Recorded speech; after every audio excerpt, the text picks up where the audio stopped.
saat ini tidak boleh pulang karena ada yang dari Bandung, ada dari Bogor, dari Banten, dari Kalimantan gitu ya.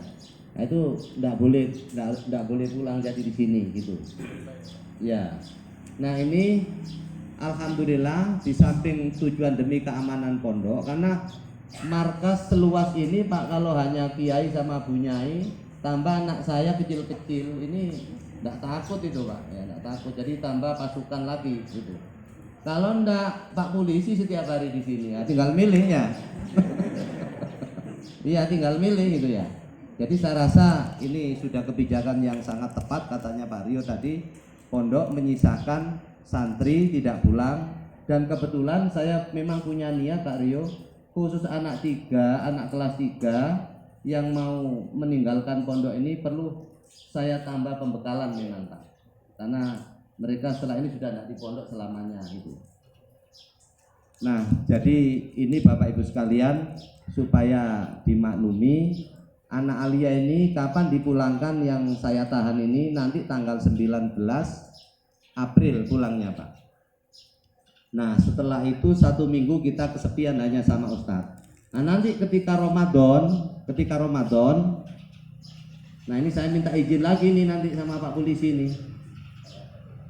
Kalau ada perpanjangan himbauan, artinya tidak boleh kembali ke pondok, saya tetap minta izin anak satu lokal di sini. Tujuannya apa? Supaya mengamankan pondok lagi. Satu lokal paling banyak 30 Pak, paling sedikit 20. Nah, sambil mereka tinggal di sini selama bulan Ramadan, lamanya cuma 20 hari. Nah, saya akan melaksanakan paket hafalan Quran Pak. Ustadznya enggak boleh pulang, ustadznya enggak boleh pulang, enggak ada pelajaran apa-apa sudah, sekolah enggak ada, khusus ngapalin Quran. Saya targetkan 1 jam 1 ayat, 1 jam 1 ayat. Nah, Bapak yang memang mau minat langsung daftar ke ustadznya 20 hari selama Ramadan, mulai tanggal 1 sampai 20. Nah, ini saya masih minta izin ini, entah boleh entah enggak ya. Mudah-mudahan boleh. Tujuannya supaya ada yang menghuni pondok ini Pak. Nah, sekaligus saya manfaatkan untuk menjadikan anak didik kita ini sebanyak 30 maksimal menjadi penghafal Al-Quran. Nah itu. Ini ada Ustadz Umar Bu, enggak boleh pulang juga. Ini hafal 30 juz sudah ya. Lumayan, seandainya bisa 1 juz sudah lumayan Pak selama 20 hari itu. Sudah saya hitung. Kalau 1 juz asal anak itu memang fokus Quran saja, itu pasti hafal 20 hari itu. Insya Allah kalau Bapak punya anak penghafal Quran, dia sudah calon penghuni surga Pak. Dan dikasih tiket 10, dia tidak masuk sendirian, suruh milih, kamu kok tidak masuk-masuk? Loh, saya dulu ngafalin Quran ini ada yang biayai loh, ada orang tua, ada paman, ada saudara yang terus mensupport saya nggak mau masuk surga sendiri. Ya nggak apa-apa, cari yang penting 10 jatahnya, dicari mamahnya, dicari kakeknya, dicari bapaknya ya. Walaupun bapaknya ya kadang-kadang ya seperti itulah ya. Tapi kalau anaknya sudah soleh masuk surga Pak, takut nanti itu masuk ya. Jadi ini tidak paksaan ya, sukarela, monggo terserah Bapak. Karena paling banyak itu 15 laki, 15 perempuan. Nah, 15 laki ini mungkin yang 10 tak taruh yang sana nanti Pak, yang 5 di sini. Nah, yang perempuan biar di situ semua belakang. Ini sambil menjaga pondoknya. Nanti 10 hari sebelum lebaran sudah bisa dipulangkan. Jadi cuma 20 hari di sini. Targetnya hafal Quran. Yang mampu 1 juz, yang mampu 2 juz. Ustadznya sudah saya siapkan semua. Sayang kita punya tenaga ahli ilmu nggak dimanfaatkan, dia pulang nggak boleh juga. Nah itu. Nah, yang mau daftar sebelum pulang daftar Pak, walaupun nanti masuknya Ramadan gitu ya. Nah, khusus yang Alia karena memang sudah program, nggak usah daftar, sudah saya koordinasikan dengan anaknya, sudah siap semua. Nah, itu. Kedua, Bapak Ibu sekalian, alhamdulillah semasa 1 periode ini, tahun pelajaran, mati lampu ya, udah enggak apa-apa, dengar. perjalanan pendidikan pondok pesantren karena didukung oleh ustadz yang energik, berkualitas, semangat, bisa tuntas berjalan dengan normal. Namun tetap banyak masalah, meskipun ustadznya sudah secara kualitas meningkat, semangat meningkat, karena anak-anak juga meningkat pula apanya, nakalnya ya agak kualan juga, Pak. Saya perlu menyampaikan ini, ternyata mengamankan anak kalau masih nakal, Pak, tidak cukup dengan banyaknya ustadzah, Pak, khususnya yang laki. Ini ustadz ini, Pak, paling banyak megang anak 15, Pak. Ada yang 10. Kalau yang nakal tidak banyak-banyak 10. Itu tidak bisa, Pak. Selama pondok ini masih banyak lobang-lobang, ya, belum tutup semua, Pak. Sulit untuk mengendalikan anak. Sering ustadz ini tengah malam tidak tidur, Pak. Nunggu anak tidur. Setelah dikira anak tidur, langsung ustadznya lalok. Buka jendela ngintip, ustadznya tidur, keluar, Pak, kemana-mana. Banyak yang laporan itu, Pak Buya, bagaimana itu anak santri malam-malam banyak yang keluar. Jadi saya berdoa sama Allah, berharap mudah-mudahan dalam waktu dekat yang putus-putus itu mau saya bending semua, Pak. Kasih pintu dikunci, biar anak tidak keluar. Itu. Nah, yang kedua, isu yang mungkin juga dirasakan tidak nyaman. Pondok sering kehilangan, barang hilang. Betul? Itu tidak saya pungkiri, mungkin bisa juga terjadi, Pak. Tapi tidak semua hilang itu karena ada yang mencuri. Ada juga karena anak ini tidak ngurus pakaian. Tolong Tat, keluarkan itu Tat, Pak, sini Tat.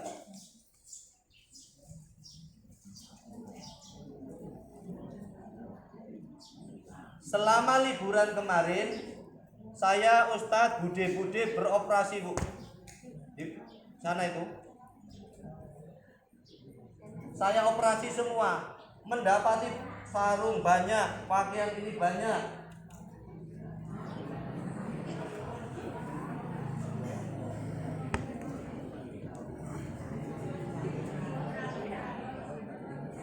Wes pokoknya banyak lah. Dan ini sudah saya cuci, undang Bude-Bude dari Blok D, saya upah 4 hari, Pak, baru selesai ini. Nah, ini punya anak laki saja, punya anak banat sudah diselesaikan, punya anak perempuan. Nah, ini tolong nanti yang merasa punya anak sering kehilangan, ya. Nah, nanti koordinasi dengan Ustaz, dicari, ya. Loh, caranya bagaimana? Apa ini mau dijual? Oh enggak, masa dijual, ya. Pokoknya kalau ini merasa punya anak diambil lagi, ya. Nah, kalau ibu enggak tega ya kasih ganti yang nyuci itu aja lah sama sabunnya. Kalau enggak tega, kalau tega ya bapak aja enggak apa-apa, ya. Ya, ya Bu ya. Paham ya? Ini harus diambil ini. Nah, ini yang pertama. Yang kedua,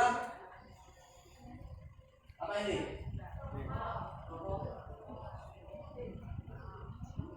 Tadi malam nemu di kamar yang sebelah sana. Yang merasa punya anak di sana diinterogasi, ya. Sebelah sana.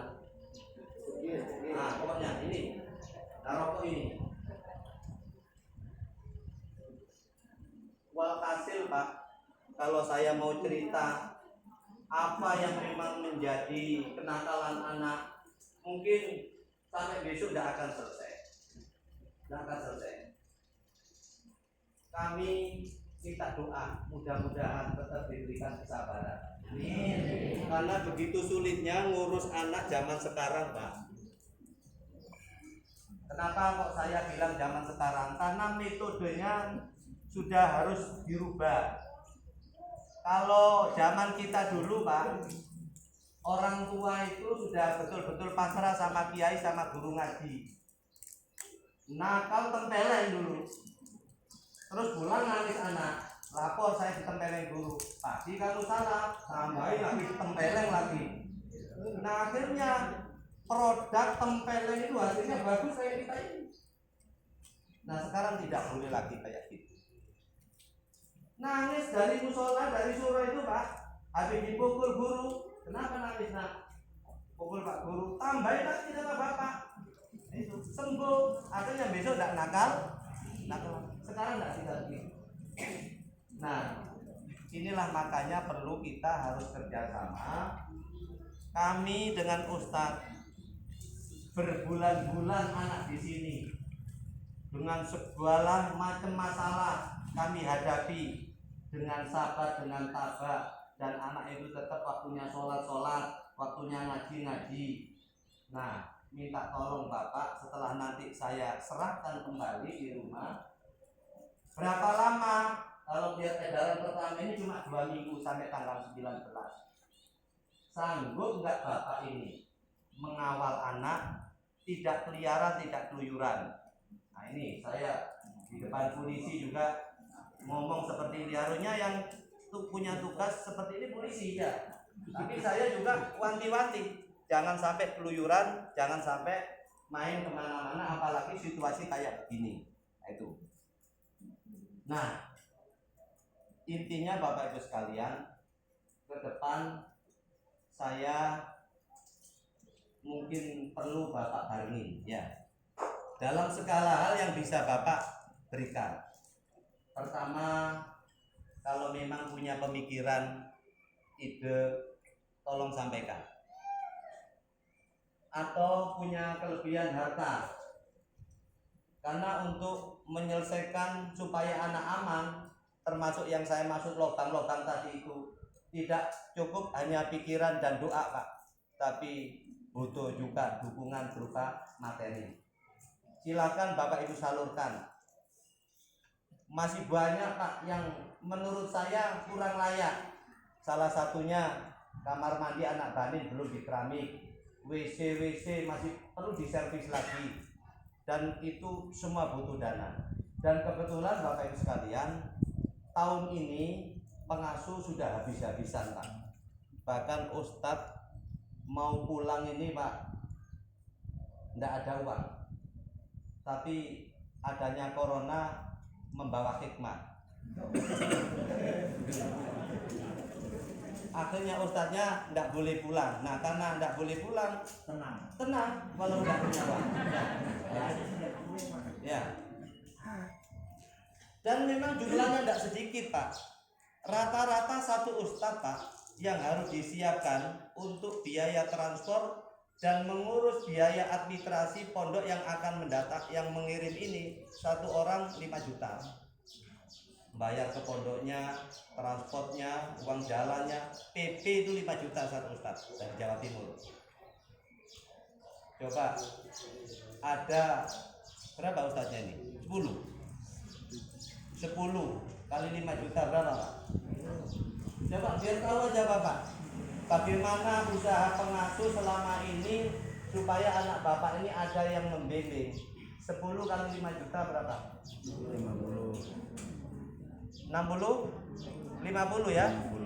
Itu setiap tahun Pak, pulang mendatangkan lagi setiap tahun. Nah selama di sini, ini yang wajib saya serahkan untuk uang saku 1 juta Pak. Biaya makan 1 juta selama 1 bulan, 2 juta satu orang, kali 10 berapa? 20. Berapa? 20 kalikan 10 lagi 10 bulan. Bahkan ada yang 1 tahun. Sudah berapa itu? 200 juta. Nah, saya biasanya tidak seperti ini saya sampaikan semua supaya Bapak tidak setengah-setengah masrahkan anak. Ayo bersama kita kawal anak kita sehingga betul-betul menjadi anak yang qurratul uyun, dipandang menyenangkan hati. membahagiakan, membanggakan. Nah, itu. Nah, ini untuk Bapak ketahui, kalau lewat nengok itu kan ada masjid Pak ya Pak ya. Ya. Bapak setiap lewat berubah kan ya. Itu alhamdulillah, di samping berkah doa kita semua, ada hamba Allah.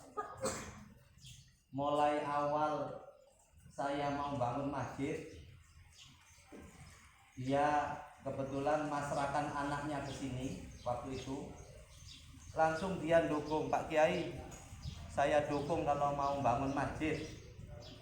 Saya sumbang 100 juta. Ya, saya sumbang 100 juta. Nah itu. Sampai masjid ini jadi. Tiap bulan ngasih 10, sebulan ngasih 10 sampai lunas, Pak. Terus berjalan 2 tahun dia sakit. Seminggu sebelum meninggal wasiat sama suaminya. Wasiatnya begini, Mas, saya punya asuransi. Niatnya dulu untuk pendidikan anak. Tolong nggak usah anak sekolah dibiayai dari asuransi itu, biayai dengan harta yang lain aja. Itu tolong diurus. Nanti kalau sudah keluar, serahkan ke Pak Kiai supaya untuk meneruskan bangun masjidnya. Diurus Pak, dapat 100 lagi. Berapa jadinya? 200 apa? 200 juta. Nah, saya jadi kiai Pak, mendapat nasihat dari ibu itu. Ya Allah, ada hamba Allah, tidak kiai, tidak ulama seperti ini. Kenapa saya tidak gitu? Bapak pernah dulu lihat saya pakai Innova baru warna hitam? Pernah. Itu saya beli dari dealer, harganya 400 Pak, karena yang kelas 1. Disenengin jamaah pondok, kepingin itu. Nah, karena saya kepingin niru almarhumah, meneruskan masjidnya, saya jual. Tidak apa-apalah, tak buat bangun masjid. Nah, karena orang ini juga berjasa, sering bantu, saya kasihkan murah. Tapi karena memang sudah second juga, saya jual 250. Tidak mau orang itu Pak. Tanya Pak Kiai dulu belinya berapa? 400. Dibayar 400. Ini memang fadl dari Allah. Nah, karena saya itu diberi kemudahan seperti itu, langsung yang 300 saya habiskan masuk masjid, sampai uang itu tinggal 100. Nah, tinggal 100 saya beli mobil, nggak dapat ini gitu. Akhirnya saya telepon mantan Kapolres Pak Lalu, ya, Kapolres yang sebelumnya. Pak, ada mobil yang nggak dipakai nggak? Gitu. Untuk apa Pak Kiai? Untuk mutar-mutar, saya mobil sudah nggak ada, saya jual. Mau mobil kecil, yang penting bisa gelinding saja. Akhirnya dikirim, kan ada mobil kecil itu ya, plat B ya. Bapak tahu ada mobil kecil plat B itu dikasih Pak Kapolres Jakarta sana. Nah, terus tidak lama karena saya tidak bisa kemana-mana, masa ke SP aja pinjem mobil, minta antar sana. Akhirnya saya nyoba telepon, ada kawan juga seperti saudara di Surabaya. Sekarang pakai mobil apa? Pak Ji gitu. Pakai Alphard katanya. Selain Alphard apa? Ada itu CR-V, tapi ibunya yang pakai. Coba kalau bosen tak pinjem. Kok dipinjem tidak dibeli sekali? Tidak punya uang saya. Aduh. Masa tidak punya sama sekali? Kalau 100 ada, ya itu aja udah. Jadi mobil itu 100 juta cuma, walaupun mobil bagus itu. Nah, kalau yang lain-lain bantu 5 juta, 10 juta kayak Pak Jisur itu sudah tidak bisa dihitung Pak. Nah, akhirnya jadinya seperti itu. Nah, saya ingin mengajak semuanya Pak, ayo pesantren ini dikawal bareng-bareng. Begitu pesantren jaya, insya Allah Bapak punya sodakatin jariyatin. Ketika Bapak sudah dipanggil oleh Allah, punya tanaman yang nanti buah ya di akhirat. Terus punya anak soleh lagi. Kan ada 3 itu kan ya, sodako jariah, terus anak soleh. Ilmu Bapak sudah enggak, itu punya 2. Nah ini untuk mempercepat bagaimana yang tidak sempurna segera kita sempurnakan, yang kurang segera kita selesaikan. Caranya bagaimana? Tidak perlu iuran sudah Pak. Saya minta ikhlasnya Bapak dengan segala konsekuensinya. Libur ndak libur Bapak bayar niat apa itu untuk memajukan agama ini. Bulanannya itu loh Pak ya. Jadi ndak usah iuran lagi. Anak libur ndak libur pokoknya setiap bulan tetap dibayar.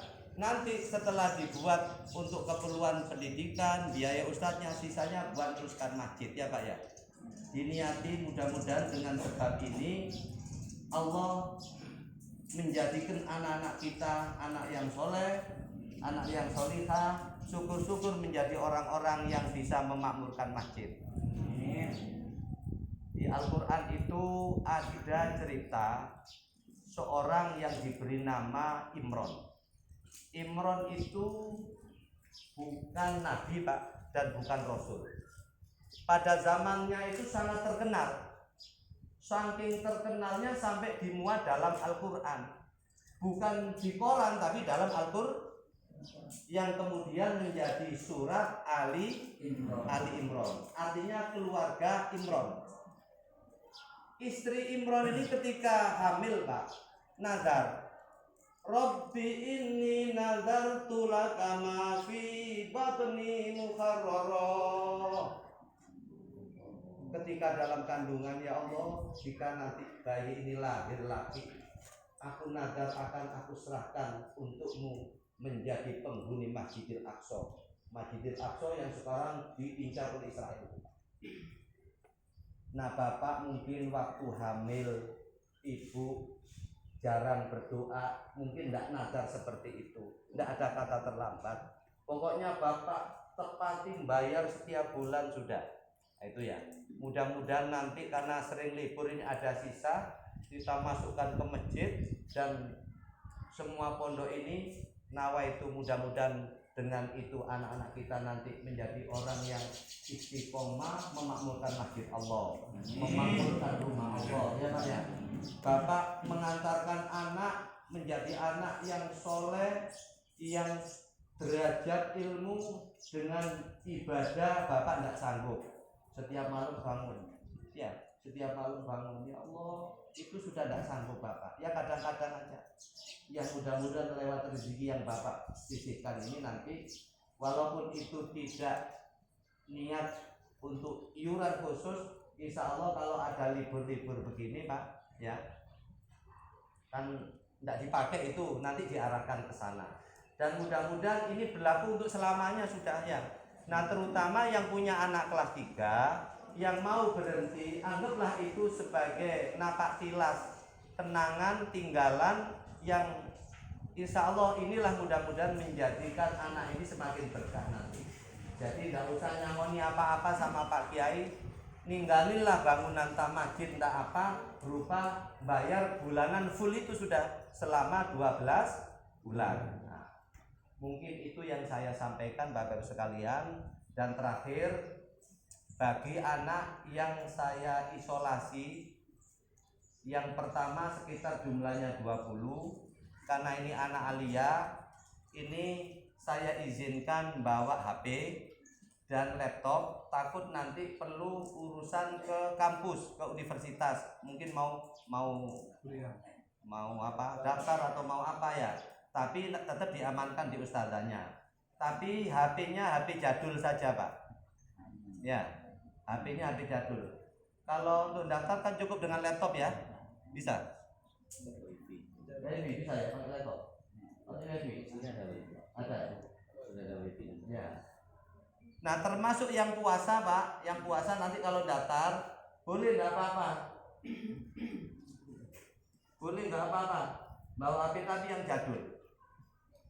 Kaget kemarin anak-anak, kok tumben Pak Kiai ini. Biasanya dilarang keras, terus yang Ramadan boleh bawa. Jadi saya Pak melihat perkembangan dunia, anak itu hampir semuanya lah manusia sulit dihindarkan dari HP. Semua orang pasti bawa HP. Jadi saya akan mengajari anak-anak bagaimana punya HP supaya selamat. Ini penting Pak. Jadi nanti di dalam HP itu belikan Pak ya. Isinya pertama nama orang tua, saudaranya orang tua, ya saudaranya ibu, bapak, terus saudara-saudara, terus keluarga pondok pesantren. Nah nanti tengah malam kalau anak saya ajak sholat tahajud, tak suruh dia pun bapak ibu bangunin supaya ikut sholat tahajud, doain anak sedang ngapalin Al-Quran. Kalau bapak takut dibangun ya jangan di setor bulan Ramadan, dibangun terus malam ya. Berani dibangunin. Jadi dibawain ini aja. Kalau dibawain HP yang macam-macam itu Pak, yang Android itu udahlah, nggak akan mampu siapapun. Saya itu sekarang sudah tobat Pak, nggak pakai Android. Saya sudah sama Bunya Ayu nih, pakai biasa aja. Diisi orang tua kita, keluarga dari Abi, dari Umi, terus wali santri, inilah keluarga kita dunia akhirat. Yang nggak perlu nggak usah. Habis waktu ngurusi itu Pak, sampai muter tasbih nggak sempat gara-gara itu. Sekarang enak saya ibadah enak, longgar sudah Pak ya. Jadi inilah HP ya. Tangan ini Pak tergantung yang dipegang Pak ya. Tangan ini tergantung yang kalau yang dipegang tasbih langsung jurusannya Allah akhirat. Tapi kalau yang dipegang HP, lihat orangnya dulu. Kalau kuat ya insya Allah, kalau nggak kuat ya sudah insya Allah juga ya. Ya. Bapak punya tasbih, tapi kalau punya HP, punya tasbih masih balan Pak ya. Walaupun harganya enggak imbang ya, tapi masih balan lah. Tapi kalau hanya punya HP ya, enggak punya tasbih gimana mau ngimbangi, nggak bisa ya. Punya Quran, Qurannya ada debunya nggak di rumah?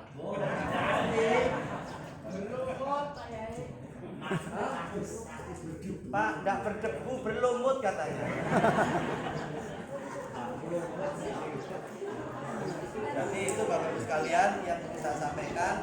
Pokoknya saya intinya menyampaikan semua ini Pak, tidak ada sama sekali berpikir untuk pribadi ya Pak, semua itu untuk kemaslahatan bersama. Jadi mari kita putuskan yang ikhlas, setiap bulan kewajiban untuk anak dibayar, kalau ada lebihnya ikhlaskan untuk membangun pondok pesantren. Itu sudah cukup membantu Pak ya. Barangkali itu yang saya sampaikan. Mudah-mudahan nanti ditambah Pak Rio dengan durasi yang secukupnya saja sudah, karena tidak boleh lama-lama. Dan untuk selanjutnya nanti Bapak selalu komunikasi, tidak boleh langsung dikirim ke sini sebelum ada perintah ya Pak ya. Khusus yang mau menyalonkan anak menjadi penghafal Al-Quran yang jumlahnya saya batasi 30. Kalau nanti ada lebih apa masih boleh? Bagus Pak. Bagus. Semua. Seandainya anak saya kelas 3 atau kelas 2, tapi dari pihak pondok pesantren ada membuka akil kita seperti itu, akan saya daftarkan anak saya Pak. Begitu ya. Dari pribadi saya, kalau anak saya udah kelas 2 atau yang udah bisa Ramadan ini saya buka Pak, khusus ngambilin Quran. Ya. Itu tergantung dari orang tuanya Pak. Ya. Jadi nanti langsung daftar ke ustadz ini Pak ya. Langsung ke ustadznya semua sudah. Laki perempuan daftarnya ke ustadznya semua. Untuk pertama saya buka 30, 15 putra, 15 putri ya. Terima kasih. Assalamualaikum warahmatullahi wabarakatuh.